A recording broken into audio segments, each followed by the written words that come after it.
ماشاء اللہ بہرحال کبھی عوامی طریقوں سے نہیں جایا کرتے۔ ہاں یہ ہے کہ عوامی طریقے اسے کمزور کر سکتی ہیں، بدنام کر سکتی ہیں۔ تو ناظرین یہ لانگ مارچ کا مسئلہ بڑا سیریس ہے۔ جتھے تیار کرنے شروع کر دیے گئے ہیں کہ کون سا جتھا کیا کام کرے گا، کہاں سے نکلے گا۔ گلگت سے بھی لوگ آئیں گے اور شیر مروت ہو گیا، گنڈا پور ہو گیا۔ گنڈا پور اس آپریشن کا قائد ہے۔ محاصرہ اور مزاحمت کے لیے ان کو نعرہ دیا گیا، اور ان کی حماقت کی حد دیکھیں، اور ان کی بھی اور ان کے حامیوں کی بھی، کہ انہوں نے پھر وہی کہانی گھڑی ہے جو انہوں نے 9 مئی کے حوالے سے گھڑی تھی۔ 9 مئی کے حوالے سے کیا کہانی گھڑی تھی؟ یہ کہ آپ نے بس حملے کرنے ہیں، باقی کام اندر جو بیٹھے ہوئے ہیں ہمارے ساتھی وہ کریں گے، اور جنرل عاصم منیر صاحب کو گرفتار کر لیا جائے گا۔ بلکہ آپ کو یاد ہوگا کہ پی ٹی آئی کا ایک وہ ہے بہروز سبزواری، کیا نام ہے اس کا، ایکٹر تھا، اس نے تو ٹویٹ بھی کر دیا تھا کہ جنرل عاصم منیر کو گرفتار کر لیا گیا ہے۔ اچھا، یہ اسی قسم کی کہانی ہے کہ ہم نے یہ کام کرنا ہے، باقی کام اندر سے ہوگا۔ اس بار اندر سے کچھ بھی نہیں ہے۔ پچھلی مرتبہ اندر سے کچھ تھا، بہت زیادہ نہیں تھا لیکن کچھ تھا۔ اس بار کچھ بھی نہیں ہے، لیکن ان کو ورکروں کو جوش دلانے کے لیے، ہمت دلانے کے لیے، طاقت دلانے کے لیے پھر یہ ایک مرتبہ ان کو یہ حوصلہ دیا جا رہا ہے کہ آپ نے نکلنا ہے۔ اس مرتبہ کام پکا ہے، بات تیاری کر لی گئی ہے۔ پچھلی مرتبہ جو غلطیاں رہ گئی تھیں وہ اس بار ان کا پہلے سے ہم نے وہ پنکچر لگا دیے ہیں، ان غلطیوں پر وہ ٹھیک ہو گئی ہیں۔ مسئلہ اب اس طرح نہیں ہے۔ اسلام آباد کا محاصرہ کرنا ہے، اور محاصرے سے مراد یہ ہے کہ سارے شہر کا محاصرہ تو نہیں کرنا ہوگا، کچھ ایریاز کا، جہاں ایوان صدر ہے، جہاں وزیر اعظم ہاؤس ہے، جہاں ISI کے دفاتر ہیں، جہاں پارلیمنٹ ہے، جہاں سپریم کورٹ ہے، اس ایریا کا محاصرہ کرنا ہے، اور پھر اس کے بعد ہم نے پنڈی کی طرف جانا ہے۔ تو یہ ہے جناب لانگ مارچ کا منصوبہ۔ ایک جلوس لاہور سے جائے گا، اور ایک بڑا جلوس پشاور سے آئے گا، ایک جلوس گلگت سے آئے گا جو آزاد کشمیر کے رستے، 2 آپشن ہیں کہ آزاد کشمیر کے رستے اسلام آباد پہنچے گا، یا وہ پشاور جائے گا اور پشاور کے مرکزی جلوس میں شامل ہو جائے گا۔ اور اس کا ٹیسٹ کیس بنانے کے لیے کہ عوامی پارٹیسپیشن کس درجے کی ہوگی، اس اتوار کو انہوں نے پشاور میں ایک بڑے احتجاج کی کال دی ہے۔ بظاہر وہ ملک گیر احتجاج کی کال ہے، لیکن ملکی سطح پر کوئی ہدایات ابھی تک نہیں دی گئی۔ آج یا کل دے دیں تو الگ بات ہے، لیکن سارا فوکس جو ہے وہ سارا زور ہے پشاور پر ہے۔ وہ گویا کہ ایک ریہرسل ہوگی اس لانگ مارچ کی۔ مثال کے طور پر پشاور کے اس جلوس میں اگر سپوز کہ 10,000 آدمی نکل آتے ہیں سڑکوں پر، تو پھر ان کو تسلی ہو جائے گی کہ آج 10,000 نکلے ہیں، تو اس کا مطلب یہ ہے کہ لانگ مارچ کے دن 15,000 آدمی ہم اکٹھے کر لیں گے، یا شاید 20,000 بھی اکٹھے کر لیں۔ اور ناظرین، 15-20 ہزار کی تعداد بہت بڑی تعداد ہوتی ہے کسی شہر میں، یہ انت مچانے کے لیے کافی تعداد ہوتی ہے۔ تو خیر، یہ میں نے پی ٹی آئی کی طرف سے خبر دی ہے۔ گورنمنٹ کی طرف سے کیا خبر ہے وہ ابھی ہمیں واضح نہیں ہے، لیکن ظاہر ہے کہ انہیں بھی ایک چیز کا پتہ ہے۔ گورنمنٹ سے مراد شہباز شریف گورنمنٹ نہیں، یہ تو ان افیکٹو گورنمنٹ ہے، اور شہباز شریف سے کوئی بولڈ فیصلہ لینے کا امکان کم ہے۔ دوسرے لوگ لیں گے، جنہوں نے لینا ہے وہ کریں گے، اور ان کو ہر چیز کی خبر ہے۔ اور یہ لانگ مارچ جو ہے یہ 9 مئی سے بھی زیادہ عبرتناک انجام سے ہمکنار ہو سکتا ہے، یہ میرا اندازہ ہے۔ اور ویسے بھی اس مرتبہ، پچھلی مرتبہ تو پھر بھی کچھ معاملات بے خبری میں بگڑ گئے، اب اس مرتبہ بے خبری کا وہ عالم نہیں ہے۔ تو ناظرین، یہ ہوا جتھے کا حوال۔ عمران خان کا جو کزن ہے وہ ایک غدار جنرل تھا برقی، اس کا بیٹا نوشیروان برقی، اس کے کارناموں کی رپورٹیں پہلے بھی چھپتی رہی ہیں۔ اس کے یعنی کارناموں کی جو تازہ رپورٹ آئی ہے وہ ایک فائل مکمل کر کے پختونخوا صوبے کے چیف سیکریٹری کے حوالے کر دی گئی ہے۔ اس میں بتایا گیا ہے کہ صرف ایوب خان کے نام پر جو میڈیکل کالج بنا ہے، ایوب میڈیکل کالج، اس کے معاملات میں اس نے 20 ارب روپے کی کرپشن کی، اور اکیلے نے نہیں کی، اس کا حصے دار تیمور جھگڑا تھا، اور تیمور جھگڑے کا جھگڑا ہو گیا گنڈاسا پور سے، اور گنڈاسا پور نے اسے وزیر بنانے سے انکار کیا تھا، آپ کے علم میں ہے۔ تو وہ تیمور جھگڑا کو ظاہر ہے اس 20 ارب میں سے کوئی 1/3 پتی ملی ہوگی، یا 1/4 پتی ملی ہوگی، باقی سارا کام یہ نوشیروان برقی نے کیا، اور سارا غبن جو تھا یہ اس کا ذمہ دار ہے، جس کے بعد یہ مال کما کر امریکہ چلا گیا، وہاں جا کر اس نے جائیدادیں خریدی ہیں بڑے پیمانے پر۔ اور نوشیروان برقی نے صرف یہی کام نہیں کیا بلکہ اس نے صحت کارڈ میں بھی 20 ارب روپے سے زیادہ کی کرپشن کی ہے۔ پنجاب میں بھی صحت کارڈ میں کرپشن ہوئی ہے۔ کرپشن کا سٹائل یہ تھا کہ پرائیویٹ ہسپتالوں کے ساتھ معاملات طے کر لیے گئے تھے کہ آپ نے اگر 50,000 علاج پر خرچ کرنے ہیں تو بل آپ نے 5 لاکھ کا بنانا ہے، 5 لاکھ میں سے 2.5 لاکھ آپ کے، 2.5 لاکھ ہمارے۔ یہ اس طرح انہوں نے کرپشن کی پنجاب میں بھی اور پختونخوا میں بھی۔ صحت کارڈ سے بڑا ڈاکہ کم ہی مارا گیا ہوگا۔ اور نوشیروان برقی نے تو پختونخوا میں پرائیویٹ ہسپتالوں کا کاروبار بڑھانے کے لیے کیا کیا، تمام سرکاری ہسپتال اس نے عملاً بند کر دیے، تباہ کر دیے، ختم کر دیے۔ اور نتیجہ یہ نکلا کہ آپ کے سامنے ہے کہ پختونخوا میں کسی کو بھی اب علاج کرانا ہوتا ہے تو یا پنڈی کے ہسپتال میں آتا ہے یا لاہور آتا ہے یا کراچی چلا جاتا ہے۔ پختونخوا میں کوئی ہسپتال اس وقت مریضوں کا علاج کرنے کے قابل نہیں ہے سوائے چھوٹے موٹے مرض یا ایمرجنسی۔ ان کی حالت بھی بہت بری ہے، بہت ہی بری حالت ہے۔ اور یہ کام عمران خان نے صرف مال کمانے کے لیے کیا۔ اور یہ پھر کسی دن بتاؤں گا کہ عمران خان نے پرائیویٹ تعلیمی اداروں سے بھتہ لے کر پختونخوا کے سرکاری پرائمری اسکول کس طرح بند کیے۔ آدھے سے زیادہ پرائمری اسکول پختونخوا کے بند ہو چکے ہیں۔ اور یہ نوشیروان برقی اسی نیازی خاندان کا حصہ ہے۔ اور نیازی خاندان کے حصے کے بارے میں نے کئی مرتبہ کہا ہے کہ یہ وہ خاندان ہے کہ جس کے ایک ایک بچے کا خمیر کرپشن اور بددیانتی اور جھوٹ اور فراڈ سے اٹھا ہے۔ اور اس خاندان کا ہر فرد کرپٹ ہے۔ آپ عمران خان کو دیکھ لیں، آپ جنرل برقی کو دیکھ لیں، جنرل برقی کے بچوں کو دیکھ لیں، عمران خان کی بہنوں کو دیکھ لیں، عمران خان کے والد کو دیکھ لیں، جس نے مرنے سے پہلے وہ کون سا ان کا فراڈ اسپتال ہے وہ جو منی لانڈر کے لیے انہوں نے بنایا ہوا ہے، شوکت خانم اسپتال، اس کی تعمیر میں بھی اس نے کرپشن کی، ٹھیکیداروں سے مال لیا اور ٹھیکیداروں کو ٹھیکے دیے۔ یہ اس طرح کا خاندان ہے۔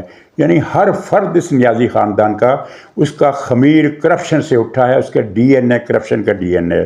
تو اچھا، اب سوشل میڈیا پر کل کور کمانڈر کانفرنس نے بھی تشویش ظاہر کی۔ تو سوشل میڈیا ایک طاقتور ہتھیار تو ہے، اگرچہ یہ فیصلہ کن تباہی نہیں لا سکتا، لیکن معاشرے میں فساد اور انارکی ضرور پھیلاتا ہے۔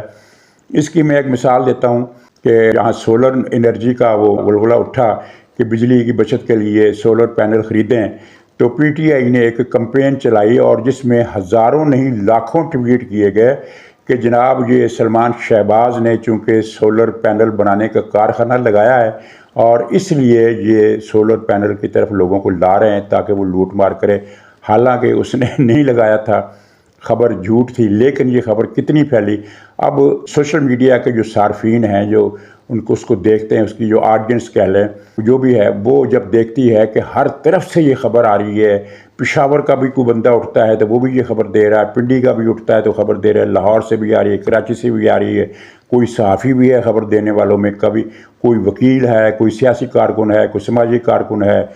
جب سب لوگ یہ ہزاروں کی تعداد میں یہ خبر دے رہے ہیں تو اس کا مطلب یہ ہے کہ خبر سچ ہے۔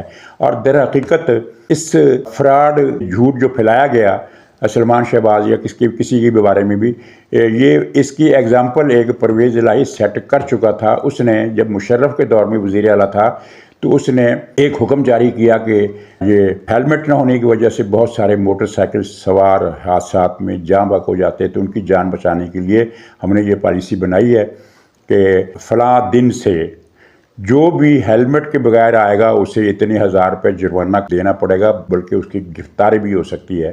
چنانچہ لوگوں نے دھڑا دھڑ ہیلمٹ خریدنے شروع کر دیے۔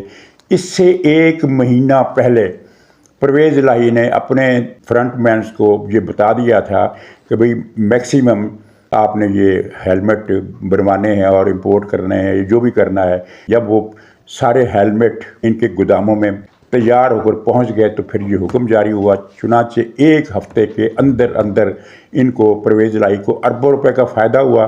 اور جب وہ سارے ہیلمٹ خرید لیے گئے تو اس کے بعد پولیس والوں سے کہا گیا کہ بھئی اب آپ نے ہیلمٹ نہ پہننے والوں کے ساتھ اتنی سختی نہیں کرنی ہے۔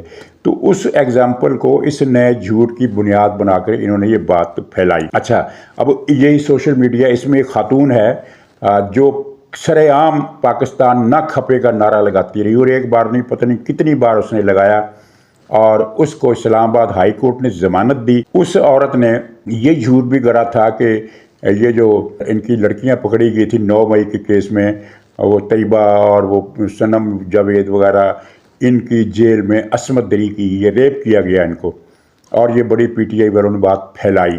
بعد میں پتہ چلا کہ یہ تو الف سے لے کر یہ تک جھوٹ ہے، اور ویسے بھی جیل میں اس طرح ممکن نہیں ہے، اس پر بھی اس کے خلاف کوئی کارروائی نہیں ہوئی۔ اب اس نے ایک اور جھوٹ پھیلایا کہ وہ جو پی ٹی آئی کا ایک کارکن، پی ٹی آئی کے ہی کارکنوں کی غفلت سے ان کی جیپ کے نیچے آ کر ہلاک ہو گیا تھا، تو اس نے کہا کہ اس کو مریم نواز کے حکم پر قتل کیا گیا، اور مریم نواز نے آرڈر کیا کہ جیپ اس کے لاش سے اتنی مرتبہ گزاری جائے کہ اس کی لاش مسخ ہو جائے، یہ پہچانی نہ جائے، یا کیا مقصد۔ اب اس کو بات کس نے بتائی؟ کیا اس افسر نے بتائی جس کو مریم نے آرڈر دیا، یا مریم نواز نے خود بنائی، یا اس کو پنکی پیرنی کے موکلوں نے آ کر خبر بتائی؟ یہ چیز سامنے نہیں لا سکی۔ اس عورت کا نام ہے شاندانہ گلزار، جس نے کہا تھا کہ عمران نہیں تو پاکستان نہیں۔ یہ وہ نعرہ تھا پاکستان نہ کھپے جو آصف زرداری کی جلسے میں پیپلز پارٹی کے ایک کارکن نے لگایا تھا، اور زرداری نے اس کو سنب کر دیا تھا اور کہا تھا خبردار پاکستان کھپے۔ تو یہ سرے عام پاکستان نہ کھپے کا نعرہ لگانے والی عورت اسلام آباد ہائی کورٹ نے اس کو رہا کیا، اور اسلام آباد ہائی کورٹ نے، لاہور ہائی کورٹ نے ان کو ہر قدم پر دہشت گردوں کی سہولت کاری کی، ان کو رہا کیا، ان کا ساتھ دیا، ان کی مدد کی ہے۔ بلکہ وہ جو سینئر صحافی ہیں نوید چودھری صاحب، انہوں نے ایک ٹویٹ کیا ہے، دلچسپ کیا ہے۔ انہوں نے کہا ہے کہ پی ٹی آئی کا اصل مطلب کیا ہے؟ پی سے پشاور ہائی کورٹ، آئی سے اسلام آباد high court, Peshawar high court کا پی، اسلام آباد ہائی کورٹ کا آئی، اور بیچ میں ٹی تحریک کا، یعنی Peshawar high court, Lahore high court اور عمران خان، یہ 3 چیزیں مل کر پی ٹی آئی بنتی ہیں۔ اور ہمیں یہ نظر بھی آ رہا ہے کہ اسی طرح تو بہت سارے لوگ تنقید کر رہے ہیں فوج کے اس اعلامیے پر جو پرسوں جاری ہوا، اس میں کہ یہ عمل تو کرا نہیں سکتی۔ تو بات یہ ہے کہ اس وقت فوج اس طرح کا تصادم نہیں چاہتی جس کو یہ کہا جائے کہ جناب ادارے کا، 2 اداروں کا تصادم ہو گیا، اور فوج کی عدلیہ سے، جوڈیشری سے کو ہیڈ آن کولیجن ہو گیا ہے۔ اس طرح کا تاثر وہ نہیں دینا چاہتی، لیکن فی الوقت ہمیں نظر آ رہا ہے کہ اسلام آباد ہائی کورٹ اور لاہور ہائی کورٹ نے ملک کے نظام کو یرغمال بنا لیا ہے۔ اسلام آباد ہائی کورٹ اور پشاور ہائی کورٹ نے، اس میں لاہور ہائی کورٹ بھی شامل ہے۔ ہر دہشت گرد کو انہوں نے چھوڑا ہے۔ عمران ریاض کی رہائی کے لیے کس نے سب سے زیادہ زور لگایا؟ جبکہ عمران خان 9 مئی کے واقعات میں ملوث تھا، عمران ریاض، اور اس نے پاکستانی فوج کے خلاف جس ایجنڈے کو آگے بڑھایا، پاکستان میں انتشار پھیلایا۔ اچھا، یہ جو جتنے بھی لوگ ہیں ناظرین، یہ فوج ہی کے بنائے ہوئے ہیں، یہ ان میں سے کوئی بھی صافی نہیں ہے، آپ نام لیں۔ اب کارروائی کیوں نہیں ہے؟ اب آپ دیکھیں کہ ٹھیک ہے، عادل مہدی ہے، عادل راجہ ہے، حیدر مہدی ہے، شاہین مرزئی ہے، معید پیرزادہ ہے، 1-2 اور ہیں، یہ تو ملک سے بھاگ گئے۔ ان سب کو فوج نے تیار کیا تھا، ان کا خیر کچھ نہیں ہو سکتا۔ لیکن جو پاکستان کے اندر بیٹھے ہیں، عمران ریاض خان بیٹھا ہے، چودھری غلام حسین بیٹھا ہے، عوریہ مقبول جان بیٹھا ہے، ہارون رشید بیٹھا ہے، ان سب کو بھی تو فوج ہی نے خربوں پتی بنایا۔ یہ ان میں سے کوئی جتنے، یہ 4-5 تو نام لیے نا میں نے، ان کی گنتی ناظرین آپ یقین کریں 150 ہے، جن کو قومی وسائل سے روپے دیے گئے، اور ان میں سے ہر ایک اس وقت ارب پتی، کھرب پتی، کروڑ پتی ہے۔ سب سے جو مٹھا ان کا بلاگر ہے نا، وہ بھی کروڑ پتی ہے۔ ان کو سب کو باجوہ نے اور فیض نے اور وہ آسم باجوہ جو پزا باجوہ بھاگ گیا ہے وہ، اور غفورہ نے، اور ان لوگوں نے، پاشا سے یہ سلسلہ شروع ہوا تھا، پاشا کے دور سے، ان سب لوگوں نے ان کو سرکاری وسائل بے تحاشا دیے، ان کو بنگلے اور کوٹھیاں بنوا کر دی، ان کو نئی کاریں لے کر دیں، اور ٹی وی چینلز کو حکم ہوا، میں سے صحافی کون ہے؟ کوئی بھی نہیں، لیکن ٹی وی چینلز کو حکم ہوا کہ ان کو آپ نے پروگرام دینا ہے، اور ان کو اگر جس کو پروگرام نہیں دینا ہے تو اس کو پروگرام میں مستقل مہمان بنانا ہے، یعنی ایک کو اینکر بنا دیا، ایک کو اس کا مستقل مہمان بنا دیا، باقی مہمان کبھی کوئی ریٹائرڈ جنرل آ جائے گا، کبھی کوئی سیاستدان آ جائے گا، لیکن ایک مہمان ان میں سے ہوگا۔ ان میں سے لوگ پھر کالم نویس بھی بنے، اور پھر آپ نے دیکھا کہ کتنی بڑی کھیپ، کم سے کم 20 سے 25 کالمسٹ جو خبرات میں تجزیے لکھتے تھے، اور 20-25 مہمان ٹی وی پروگراموں میں گیسٹ کے طور پر آتے تھے، اور 20-25 وہ جو ٹی وی پر بیٹھ کر پروگرام کرتے تھے، اور پھر اس کے علاوہ بہت ساری ایک فوج ولاگرز کی، اور پھر جب یہ معاملات چینج ہوئے اور ٹی وی میں سے کچھ لوگ ہٹا لیے گئے، کچھ کو منع کر دیا گیا، تو وہ جو تھے وہ بھی ولاگر بن گئے۔ تو اب ماشاءاللہ ان ولاگرز کی گنتی 150 تک پہنچ گئی ہے، اور یہ پاکستان کے خلاف زہر بکنے، جھوٹ پھیلانے، جھوٹی خبریں دینے۔ مثال کے طور پر کل کی خبر ہے اسحاق ڈار کی ایک پرانی آڈیو لیک ہوئی، جس میں وہ جنرل باجوہ کے بارے میں بات کر رہے ہیں اور اس میں ذکر کر رہے ہیں کہ دیکھو یہ مفتاح اسماعیل نے میرے ساتھ کیا، اس کو قید کر لیا، خاقان عباسی کے ساتھ۔ وہ ساری باتیں ظاہر اس دور کی باتیں ہیں۔ اس کو چونکہ اس میں جنرل باجوہ کا نام نہیں تھا، تو پی ٹی آئی والوں نے اس آڈیو کو یہ بنا کر پیش کیا کہ اسحاق ڈار جو ہے وہ جنرل عاصم منیر کو دیکھو کن الفاظ سے یاد کر رہا ہے۔ حالانکہ عاصم منیر کے معاملے سے تو بہت پہلے یہ شہاد خاقان عباسی، وہ مفتاح اسماعیل اور یہ دوسرے لوگ، ان سب کا وہ جو معاملہ پرانا تھا۔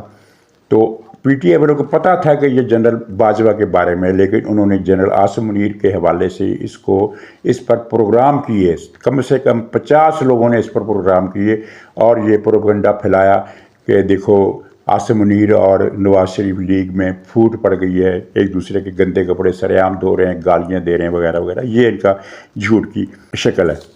اچھا ناظرین، جنرل مبین عمران خان کا دست راست سمجھ لیجیے، ایک خاص قریبی ساتھی، یہ ایک دہشت گرد، غنڈہ اور آوارہ آدمی تھا۔ پہلے ایک جوتوں کی دکان کرتا تھا پشاور میں، پھر عمران خان کو پتہ چلا کہ یہ تو بہت بڑا ڈکیت بھی ہے، چور بھی ہے، زانی بدماش بھی ہے، شرابی بھی ہے، چرسی افیمی بھی ہے، یعنی اس میں ساری خوبیاں ہیں جو حقیقی آزادی کے جہاد کے لیے چاہیے۔ تو اس نے اس کو اپنا ساتھی بنا لیا۔ پھر یہ ٹک ٹاک پر اور دوسری فورمز پر پاکستان کے خلاف، پاکستان کی فوج کے خلاف، دوسرے سیاستدانوں کے خلاف بکواس بازی کرتا رہا۔ جب کریک ڈاؤن میں اس کو پتہ چلا کہ مجھے گرفتار کر لیا جائے گا، تو اس نے افغانستان میں کابل میں جا کر پناہ لے لی۔ ٹی ٹی وی والے پہلے سے ہی وہاں پناہ گزین ہیں، تحریک طالبان افغانستان کے مہمان ہیں۔ جو بھی پاکستان میں دہشت گردی کرتا ہے، وہ ملا ہیبت اللہ جو بھی ہے، اس کا بھی امیر المومنین خلیفہ طالبان کا، وہ اسے سینے سے لگاتا ہے، تو اس کو بھی سینے سے لگا لیا۔ لیکن یہ وہاں جا کر بھی چوری چکاری سے باز نہیں آیا، اور چوری چکاری کی ایک بڑی واردات کرتے ہوئے اسے طالبان نے دھر پکڑا اور وہاں اس کی خوب ٹھکائی بھی لگائی، اور ٹھکائی لگا کر اب اس کو جیل میں ڈال دیا ہے۔ اب دیکھنا ہے کہ پشاور ہائی کورٹ اس کا کب نوٹس لیتی ہے اور اس کی رہائی کا حکم دیتی ہے، اور طالبان والے پشاور ہائی کورٹ کا حکم مانتے بھی ہیں یا نہیں مانتے۔ تو ناظرین اجازت دیجیے، انشاءاللہ اگلے ولاگ میں پھر ملاقات ہوگی، تب تک کے لیے خدا حافظ۔